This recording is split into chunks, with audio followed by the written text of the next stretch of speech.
पवित्र बालकों को जो जबरदस्ती मारने रही थी उसी का नाम पूतना है। पूतना ये तो भागवत की पूतना है, लेकिन पूतना असली है हमारे मानसिक विचार। किसी भी से भी मिलते हैं तो शुद्ध विचारों से मिलिए, मन की पवित्रता के साथ मित्रता निभाइए। केवल स्वार्थ को सिद्ध करने के लिए हमें मित्रता प्रदर्शित नहीं करनी चाहिए, बल्कि जब मित्रता दिखा रहे हैं तो मित्रता हृदय से होनी भी चाहिए। ये भाव इसका था। तो इस प्रकार पूतना का भगवान बनना था। और अब पूतना का शरीर वहां पर गिरा, फिर उसको जो शरीर को अंत में संस्कार की विधि होती है वो भी किया। नंद बाबा गोकुल में पहुंच गए और इस प्रकार भगवान अब अपनी बाली लीलाओं को दिखा रहे हैं। सज्जनों, नामकरण से पहले पूतना का उद्धार कर दिया। वसुदेव जी क्या है, किसान है, खूब दही दूध के छकड़े उनके वहां रखे हुए हैं। भगवान का पैर जो है वो दही दूध के छकड़े में लग जाता है। तो इसी क्रम में भगवान ने शकट भंजन भी किया। शकटासुर जो कि श्रापित था, और यहाँ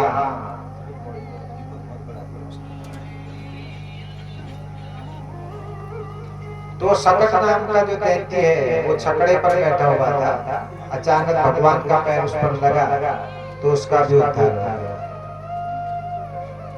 और इसी क्रम में माताओं ने देखा कि हमारा बालक इतना छोटा है और क्या क्या विषय लीलाएं दिखा रहा है। माताओं को भी बड़ा आश्चर्य हुआ। और आज माँ ने अपने बेटे को गोद में पकड़ा, यशोदा जी ने घुमाने का प्रयास करने लगी, लेकिन बालक बहुत ही भारी होने लगे। नीचे जमीन में बैठा दिया। भगवान को गुस्सा आ गया, अभी मेरा नामकरण भी नहीं हुआ, मुझे जमीन में बैठा रहे हो। तृणावर्त नाम का दैत्य उसी समय आ गया, उसने भगवान का अपहरण कर दिया। यशोदा बड़ी दुखी हो गई। तृणावर्त आकाश में ले गया भगवान को। भगवान ने अपना रूप फैला दिया, बहुत भारी बन गए। तृणावर्त की छाती में बैठ गए, नीचे गिर गया तृणावर्त। तृणावर्त तो समाप्त हो गया और भगवान अपने उसी आंगन में उतर गए। माताओं को बड़ा आश्चर्य हुआ अपने बालक को देख करके। और यहाँ तो राजा परीक्षित को सुखदेव महाराज बता रहे कि राजन, आश्चर्य की बात है, अभी नामकरण नहीं हुआ था, एक बार भगवान कृष्ण को जमाई आ गई। जमाई नींद आती ना बच्चों को, आप अपना मुंह खोलने लगे। और जो ही भगवान ने मुंह खोला और यशोदा माँ ने देखा कि पूरा संसार बेटे के मुंह में दिखाई दे रहा है। बड़े आश्चर्य में पड़ गए और माँ हाथ जोड़ने लगी। जो ही माँ ने हाथ जोड़े, भगवान को बड़ी लज्जा हो गई। अरे मैं पुत्र बन करके आया हूँ, माँ से हाथ नहीं जुड़वाने चाहिए। पुत्र चाहे कितना ही ऊंचा हो जावे, माता पिता के चरणों में उसको प्रणाम ही करना चाहिए। कहने का भाव है, आपको पद चाहे कितना ही बड़ा प्राप्त हो जाए, लेकिन आप मर्यादाओं का पालन हर एक को करना चाहिए। पद के समय पद का सम्मान जरूर होना चाहिए, लेकिन जो ही आप सामान्य जीवन में आते हैं तो अपनी मर्यादाएं, अपनी मान्यताएं, अपनी परंपराएं, अपनी संस्कृति, अपनी सभ्यता और अपने संस्कार, इनको भूलना नहीं चाहिए।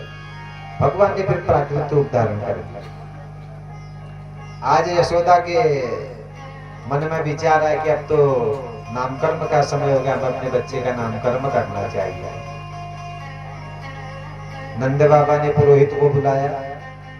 अब भगवान के पुरोहित तो गर्गाचार्य हैं, तो वसुदेव जी ने ही मथुरा से गर्गाचार्य को संकेत किया कि हमारा बेटा तो नंद बाबा के वहां हुआ है, जाओ सुनसान ढंग से तुम मेरे बेटे का नामकर्म संस्कार कर दो।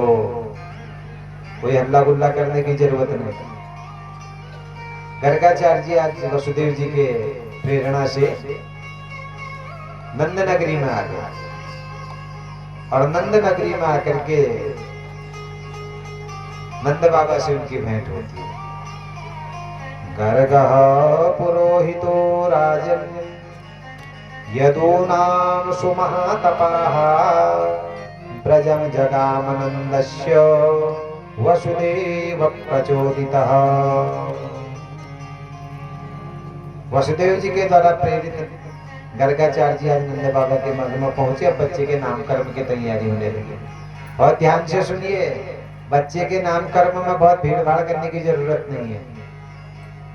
संस्कारों को महत्व दीजिए, पूजा को महत्व दीजिए। हमने केवल खाने पीने को महत्व दिया है कि सब उनका न्यूत नहीं दिए, रिश्तेदार नाराज हो जाए। अरे संस्कार भी देखिए, एक पंडित जी को बुलाओ, बढ़िया ढंग से पूजा करो, संस्कार करो। बल्कि भोजन का तो बाद में रखो कभी। बड़ी बड़ी जब जैसे कई बार चलो नामकर्म के दिन तो बहुत बड़ा कर्मकांड नहीं होता है, जनेऊ कराते लोग अपने बच्चों का, पहले दिन ग्रहयाग होता है। तो ग्रहयाग में इतना लंबा काम होता है पूजा पाठ का, तो जजमान पूजा में ध्यान ही नहीं दे पाता, वो अपने दोस्तों को मित्रों को ही देखने में रह जाता है। जबकि सबसे अधिक ध्यान हमारा पूजा में होना चाहिए। पहले पूजा संपन्न करिए, या फिर सबको काम सौंप दो। आप जो पूजा में बैठे तो पूजा में रहे, जैसे आप लोग सब जजमान बने, आज कम से कम 10-15 जजमान आज भी बने। बड़ा अच्छा लगता है मुझे आपके बीच में कथा करने में। मुख्य जजमान 2 हैं, लेकिन 10-10, 15-15 यजमान रोज बन रहे हैं। प्रातः काल 8 बजे यहाँ पर पहुंच करके सायंकाल कथा तक आप लोग सब व्यास मंच के आगे बैठ रहे हैं। तो वास्तव में ऐसा ध्यान होना चाहिए पूजा में। अपने घर में भी जब आप अपने बच्चों का जनेऊ करेंगे, कोई कार्य करेंगे, इसी ध्यान से पूजा में बैठिए। अच्छे अच्छे पंडितों को बुलाइए, यज्ञ की महत्ता को समझिए। जल्दीबाजी में पूजा नहीं होती। पहले दिन ग्रहचार कर लो, केवल पंडित जी को बुलाओ, निमंत्रण सबको जनेऊ के दिन दो। जनेऊ के दिन सुबह 10-11 बजे जनेऊ हो जाता है, उसके बाद भंडारा करिए, सबसे मिलिए, पिठिया तिलक लगाना, ऐसा करिए। लेकिन कितना ही समझाओ, हमारे घरों के भी वही हाल है। यदि ऐसा समझाओ तो घर के लोग भी कहते तू नहीं आ रहा, अच्छा है, सब ग्रह जा रहे तुमको नहीं रहा। हमारे घर वाले नहीं माने हमें बात सज्जनो, मैंने बार बार आपसे कह दिया, मैं तो अपनी बात आपको बता रहा हूँ। कथावाचक होने के कारण मेरा कर्तव्य है कि मैं आपको समझाऊं। मैं आपसे ऐसा करो भी नहीं कर रहा हूँ, क्योंकि मुझे अधिकार है ही नहीं। उपदेश का अधिकार उसको जो स्वयं आचरण करता है, जो बहुत उम्र दराज भी हो, आचरणवान भी हो। मैं तो खाली एक सामान्य वक्ता हूँ, तो मैं कथा की विधि आपको बता रहा हूँ। आपको जो करना है आप सो करिए। तो यहाँ नामकर्म की तैयारी हुई, कोई भीड़ भाड़ नहीं। नंद बाबा ने पूछा गर्गाचार्य से कि गुरुदेव बताओ नामकर्म कहाँ किया जाएगा। अरे उन्होंने कहा इस पर ज्यादा चिंतन क्या करना है।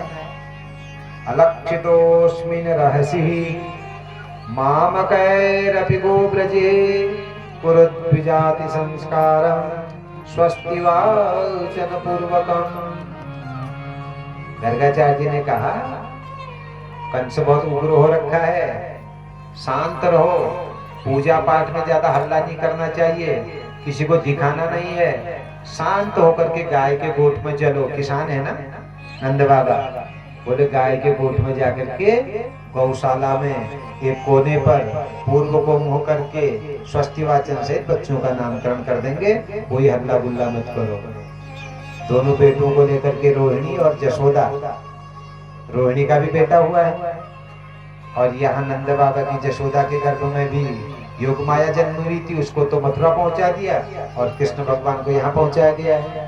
दोनों लोग बच्चों को लेकर के गौशाला में पहुंचे। नंद बाबा ने स्वस्ति वाचन आरंभ किया। स्वस्ति नो मिमीता वस्विनाम भगः स्वस्ति देव्य दितिरदर्पणः। स्वस्ति का अर्थ क्या है? सु माने सुंदर, अस्ति माने है, जो वाणी सुंदर है उसी को स्वस्ति वाचन। ऐसे शब्दों का प्रयोग जिन शब्दों के माध्यम से पुरोहित जी भगवान से प्रार्थना करते हैं कि हे भगवान मेरे यजमान के घर में मंगल हो, कल्याण हो, आनंद हो, सुख हो, समृद्धि हो, वैभव हो, रिद्धि हो, सिद्धि हो, ऐसी सुंदर जो वाचन है उसी को स्वस्ति वाचन कहते हैं। तो जब मन में इतना सुंदर संकल्प पंडित जी के आ गया यजमान के कल्याण के लिए, तो अब क्या चाहिए भाई? तभी तो यजमान खुश होता है, फिर पंडित जी को दक्षिणा देता है, क्योंकि वो भी यज्ञ है। यज्ञ की पत्नी का नाम दक्षिणा है। जिस प्रकार पत्नी के भाव में आप यज्ञ नहीं कर सकते, उसी प्रकार दक्षिणा के बिना यज्ञ पूरा नहीं होता है। अपनी योग्यता के अनुसार अधिक से अधिक दक्षिणा देनी चाहिए। लेकिन मैंने पहले ही चर्चा करी, कर्ज लेकर के और दूसरे को दिखाने के लिए कभी भी दक्षिणा न देने। सामर्थ्य श्रद्धा और योग्यता और परिवार की परिस्थिति को देख करके रहे।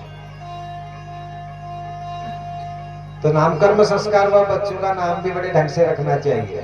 बार बार हम चर्चा कर रहे हैं, ये टिंकू मिंकू नाम रख दिए, किसका कोई अर्थ ही नहीं। और लेकिन इतने कठिन नाम भी मत रखो कि बोल ही नहीं पा रहे और अपने बच्चे के नाम का अर्थ ही पता नहीं है। सामान्य नाम रखिए। उग्र नदियों के नाम पर भी बच्चों का नाम नहीं रखते हैं, उग्र पर्वतों के नाम पर भी बच्चों का नाम नहीं रखना चाहिए, उग्र देवताओं के नाम पर भी बच्चों का नाम नहीं रखना चाहिए। बहुत नियम है नाम रखने के लिए। क्षत्रिय को कम से कम 3 अक्षरों का नाम रखना चाहिए, ब्राह्मण को कम से कम 4 अक्षर का नाम रखना चाहिए। ऐसी भी विधियां हैं। लेकिन क्षत्रिय, ब्राह्मण, वैश्य, शूद्र ये जाति सूचक शब्द नहीं है। मैंने बार बार आपसे कहा, कैसे शब्द हैं? कर्म सूचक हैं, भाव सूचक हैं। हमारा ब्राह्मणत्व का भाव है तो हम ब्राह्मण हो गए। जिस समय हम क्षत्रियत्व की भावना आ गई, हम ही क्षत्रिय हो जाते हैं। जिस समय हमारे अंदर व्यापार का भाव आ जाता है, हम ही वैश्य हो जाते हैं। जिस समय हमारी मति मलिन हो जाती है, हम ही शूद्र हो जाते हैं। ब्राह्मण, क्षत्रिय, वैश्य, शूद्र कहीं ब्राह्मण नहीं, बाहर नहीं है। ब्राह्मणों से मुखमासीत, प्रत्येक जीव का शरीर ही ब्राह्मण है। बाहु राजन्य, हमारी बाहु ही क्षत्रिय है। उरु तदशी जद वैश्य, हमारा उदर क्षेत्र ही वैश्य है। पद्भ्याम गम शूद्र हो जाए तो हमारे पैर ही शूद्र है, कोई बाहर नहीं है। शूद्र को तीनों वर्ण ताड़ित करते, अर्थात मस्तक का, हृदय का, हाथों का सब भार पैर सहन करता है। लेकिन ये सब समान है, एक दूसरे से जुड़े हुए हैं। ये ब्राह्मण मस्तक है, यहाँ आंखें हैं, पैर में ठोकर लग जाती, पैर शूद्र है। पैर में जो ठोकर लगती तो आंसू कहाँ से आते हैं? आंखों से आते। तो कहाँ अलग है? पेट में दर्द होती है, आंख रोती है।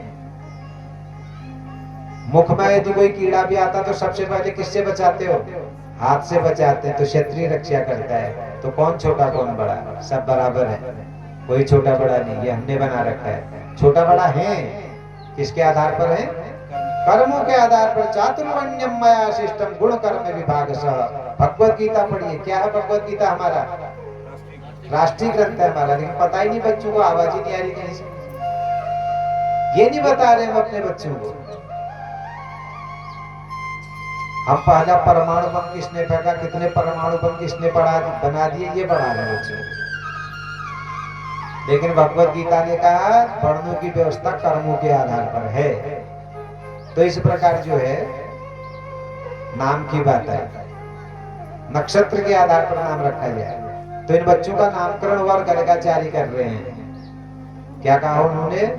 गर्गोवाचो अयम ही रोहिणी पुत्रो रामयन् सुहृदो गुणैः आख्यस्यते राम इति बलाधिक्याद् बलं विदुः।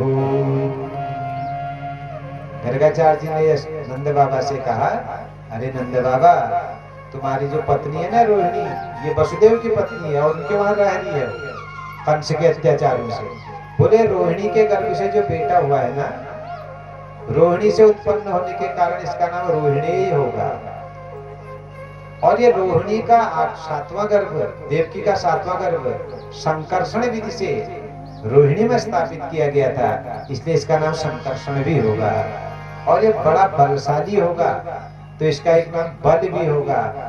बल होता हुआ भी अपनी शक्ति का प्रयोग हमेशा अच्छे कार्यों में करेगा, इसलिए इसका नाम राम भी होगा। बल भी होगा, शीलता भी होगी, चरित्र भी होगा, इसलिए इस बालक का नाम बलराम होगा। बोले बलराम भगवान की।